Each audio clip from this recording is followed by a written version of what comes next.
यही भाई रखता था। वो कहता था ये भाई तुम्हें क्यों रखता है। लास्ट पे जब आपके भाई जिस अंदर हुए हैं वो कैसे आप भी अंदर रह के हाँ आए? जी, मैं भी जेल में तकरीबन मैंने इसके साथ फिर शादी कर, भाई भी नहीं थे मानते कोई।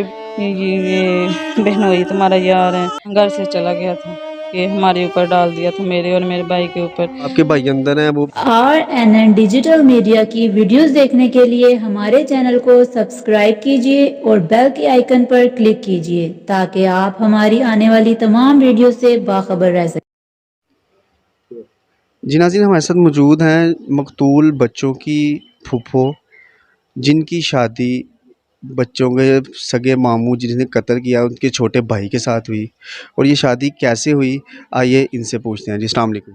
वालेकुम सलाम। अच्छा, मुझे ये बताइएगा कि ये जो आपकी शादी हुई ये किस तरह हुई? इस तरह तो यानी कि आपकी जो भाभी हैं उनको वो तो ऑलरेडी यहाँ पे शादी करके आ चुकी थी, जी जी आपकी शादी बाद में किस तरह, ये हमें डिटेल से बताइएगा। जी भाई, जब भाभी मेरी इधर रह रही थी ना, 1 साल थोड़ा हो सा गया, तकरीबन 1 साल हो गया था हमें इधर।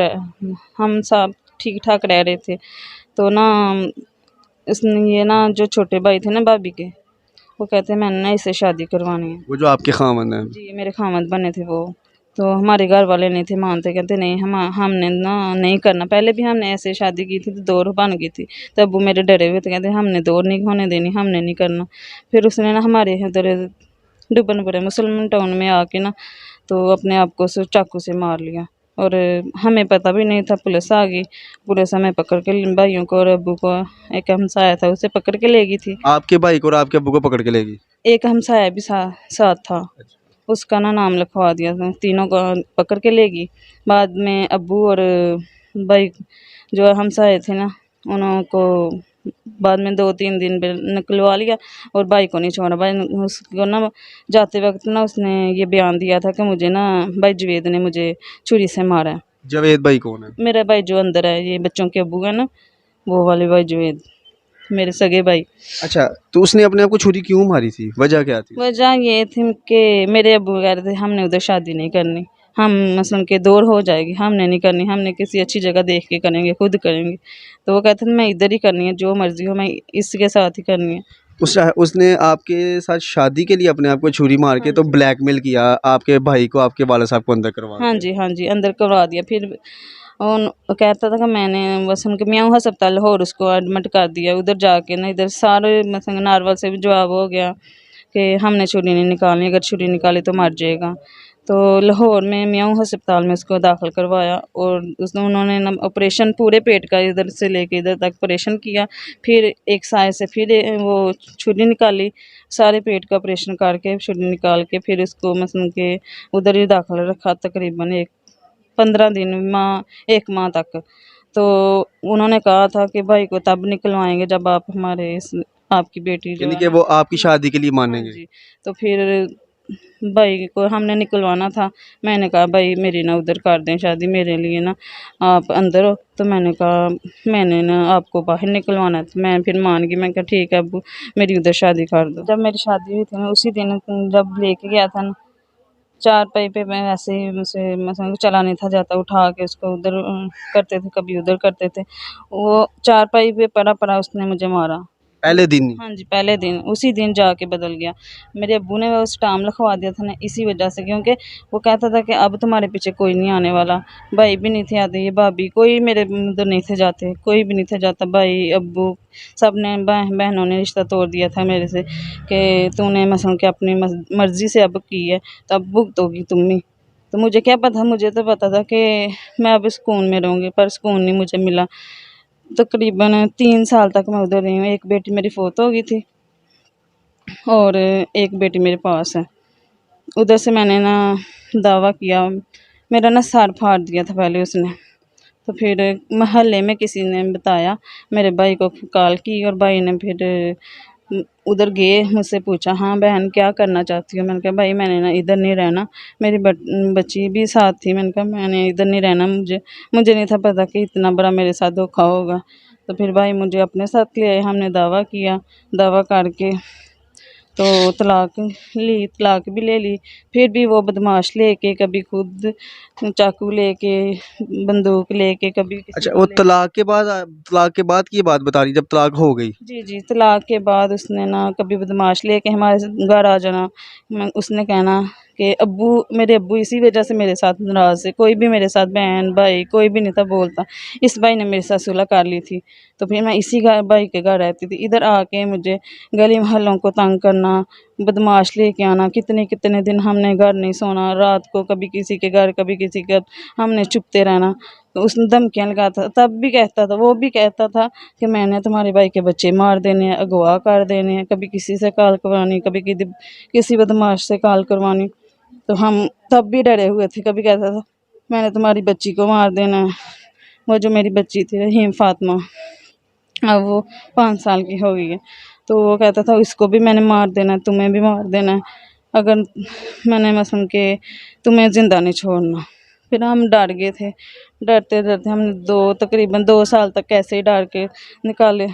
और भाई ने ना फिर कहीं और रिश्ता देख के मेरा कर दिया। तो उधर करके तकरीबन 5 दिन उधर मैं वही रही हूँ। तो 5 दिन के अंदर अंदर वो वहाँ पहुँच गए। उसे पता नहीं कैसे पता चल। दूसरी जगह जब रिश्ता किया। हाँ, हाँ, बॉर्डर के ऊपर टंडियाल गाँव है, उधर मेरा शादी की थी, जिस भाई ने की थी। तो उधर 5 दिन के अंदर अंदर उधर पहुंच गया। मैं इधर आई हुई थी अपने भाई के पास। उधर मेरे हस्बैंड और मेरे उधर ससुराल में जाके उनको धमकियाँ लगाईं, अगर उस लड़की को आपने लेके आए मैंने आपके बस हम जो मेरा हस्बैंड था ना दूसरे वाला, उसको मर्डर कर देना। तो वो डर के मारे उसने मुझे तलाक दे दी। अच्छा, 5 दिन दूसरी भी तलाक हो गई 5 दिन के अंदर। अंदर अंदर वो मेरी तलाक हो गई। उसके बाद फिर मैं इसी भाई के घर रहती थी। फिर वही पिछले वाली रूटीन, कभी किसी को लेके आ जाना, कभी गुंडों को लेके आ जाना, कभी बाहर रास्ते में धमकियाँ लगाना। इधर घर में आके तलाक के बावजूद उधर से ख़त्म करवा के मेरी, फिर भी मुझे घर में आके मार के जाता था। भाई मेरे गरीब थे, खोती रेहड़ी का काम करते थे। वो काम जो पे अंदर है। वो खोती रेहड़ी का काम करते थे, गधागाड़ी जो होती है उसका काम करते थे।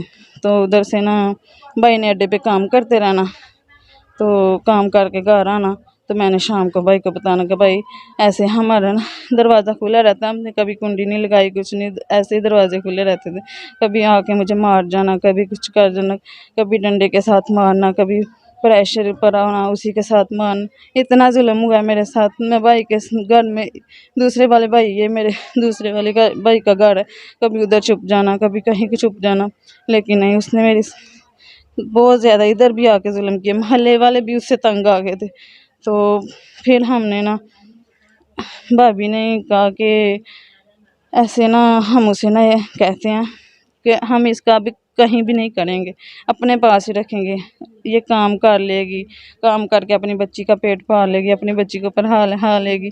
फिर भी नहीं, फिर भी वो कहता था नहीं, ना मैंने इसको आगे करने देना, शादी कहीं और करने देनी है। जहाँ की थी वहाँ से भी तलाक मुकवा दी और कहीं आगे भी नहीं करने देनी, इस घर में भी नहीं रहने देना। ये भी भाई मुझे मारे, एक ही भाई के यही मुझे मेरे पास थे और यही मुझसे मसलन प्यार करते थे। और मेरे साथ सब नाराज़ थे, अब्बू भी नाराज़ थे, अम्मी मेरी फौत हो गए थे और बहनें थी, कोई भी मेरे साथ नहीं थे बोलते। दूसरे भाई 2 और हैं, वो भी नहीं थे मुझे रखते, यही भाई रखता था। वो कहता था ये भाई तुम्हें क्यों रखता है, उसकी तो मजबूरी थी, उसके वहाँ ससुराल थे, भाभी मेरी, मैं उसकी नंद, वो मेरी नंद, डबल रिश्ता बन गया था। भाई की मजबूरी थी मुझे रखना। तो फिर ना बहुत ज़्यादा उसके बाद भी 2 तकरीबन 3 साल तक फिर उसने यही माजरा रखा। मेरे भाई को कभी वो भी धमकियाँ लगाता था, मैंने तुम्हारे भाई के बच्चे मार देने हैं, मैंने तुम्हें मार देना है, अपनी बच्ची को मार देनी है, कभी कहते थे। तो फिर उसके बाद जब ये लास्ट पे जब आपके भाई जिस अंदर हुए हैं वो कैसे कत्ल हुआ और किस केस में? आप भी, मुझे पता चला कि आपको भी इन्होंने, आपका भी नाम लिखवाया हुआ था, आप भी अंदर रह के हाँ आए। जी, मैं भी जेल में तकरीबन 9 माह रह के हूँ, ये भी 10वां। ये कत्ल कैसे हुआ था? मैंने ना फिर हम डर के मारे ना, फिर उसी से मेरा ना निकाह हो गया। निकाह हो गया। मसलन हलाला मसलन उधर से भी तलाक मुकवा दी। फिर मेरा इधर मैंने इसके साथ फिर शादी कर ली। भाई भी नहीं थे मानते, कोई भी नहीं था मानता। फिर मैंने कहा नहीं, कि उसके साथ ही फिर दोबारा हो गया। उसके बाद तकरीबन मैं 5-6 माह तक रही हूँ, फिर उसने नहीं सुधरा। मैंने कहा शायद सुधर गया हो, तो उस बच्ची का बाप है, माँ बाप का प्यार मिलेगा। और कहीं इधर भी मसम का जलील का आ रहा है, कहीं और भी नहीं रहने दे रहा, तो शायद अब सुधर जाए। तकरीबन 6 साल बाद मैंने उसके साथ फिर दोबारा शादी की थी, तो अभी 6 माह हुए थे तकरीबन। उसने फिर वही रूटीन रखी, रोज़ाना मारता था, कभी कहता था तुम्हारा ये बहनोई तुम्हारा यार है, कभी कहता था ये मोहल्ले वाले यानी कि तुम्हारे। उल्टे इल्ज़ाम लगाता था। गंदे गंदे इल्ज़ाम हाँ लगाता जी। था। तो ये मुझे थोड़ा-सा बताइएगा कि जब आपको जब ये मारता पीटता था, जी। फिर उसके बाद इसको खुद से कोई चोट लगी जो मरा के, या कोई वो ऐसा मामला हुआ? नहीं, नहीं, मुझे ना मार के ना घर से चला गया था। तो पता नहीं, हमें नहीं पता किसने मारा है, किसी ने मार के हमारे ऊपर डाल दिया था, मेरे और मेरे भाई के ऊपर। तो मैं भी मसलन के झूठे इल्ज़ाम में 10 तकरीबन अपनी बेटी से जुदा रही हूँ, 9 माह जुदा रही हूँ। मेरी बेटी को भी किसी ने नहीं रखा, मेरी बेटी भी ज़लील हुई है, कभी कहीं किसी ने नहीं रखा, मेरे अब्बू ने भी नहीं रखा। यानी कि आप कह रही हैं कि आपको भी इन्होंने झूठे इल्ज़ाम में फँसाया, जो आपके भाई अंदर हैं वो भी मेरे झूठे भाई इल्ज़ाम में झूठे फँसे हुए हैं। इल्ज़ाम में। और आप इसी बारे में वज़ीर आला साहब से कोई अपील करें? जी, मैं अपील यही करना चाहती हूँ कि मेरी बच्ची का मुस्तकबिल आगे, जैसे मेरी किस्मत ख़राब थी, मेरे साथ ऐसा हुआ, आगे किसी लड़की के साथ ऐसा ना हो। मेरी बच्ची की ज़िंदगी संवर जाए, स्कूल में दाखिल हो, वो भी पढ़ाई करे, अच्छे तरीके से रहे, अच्छी बातें सीखे, अच्छे माहौल में रहे। और ये अपील है कि मेरे भाई जल्द से जल्द आ जाएँ। उनके छोटे-छोटे बच्चे, मासूम बच्चे, उनका कोई कसूर नहीं था, हमारा भी कोई कसूर नहीं था, हमें भी झूठे इल्ज़ाम में फंसा दिया था। तो यही अपील करना चाहती हूँ कि मेरे भाई जल्द से जल्द रिहा होके अपने घर में आ जाएँ। जी नाज़रीन, ये थी बच्चों की फूफो, जिनकी वजह से ये मामलात शुरू हुए और ये 2 मासूम फूलों तक आए, उनको मसल दिया गया, उनको बेदर्दी के साथ कत्ल कर दिया गया। वज़ीर आला साहब से गुज़ारिश है कि मुल्ज़िमान को जो है कैफ़रे किरदार तक पहुँचाएँ। और इनका कहना ये है कि मेरे पे भी झूठा इल्ज़ाम है और मेरे भाई पे भी झूठा इल्ज़ाम है, जो है लिहाज़ा वज़ीर आला साहब इस चीज़ का नोटिस लेके इन्हें भी इंसाफ़ दिलाया जाए। इसी के साथ सलमान मुग़ल को इजाज़त दीजिए। अल्लाह हाफ़िज़।